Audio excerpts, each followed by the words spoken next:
হাসরের ময়দানে আল্লাহ তাআলা যখন ফেরেশতাদের মাধ্যমে আগুনের শিকল দিয়ে টেনে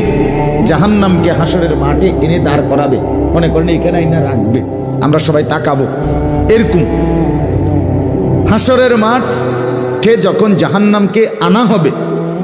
এই জাহান্নামের দিকে এক নজর তাকাইয়া হাসরের ময়দানের সমস্ত নাফরমান পাপী বেঈমান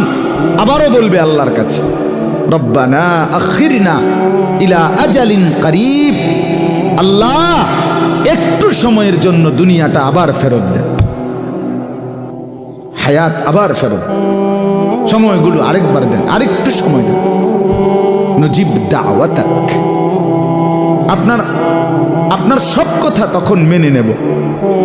অনাত্তাবিউর রসুল, আপনার রসুলদের আনুগত্য করব।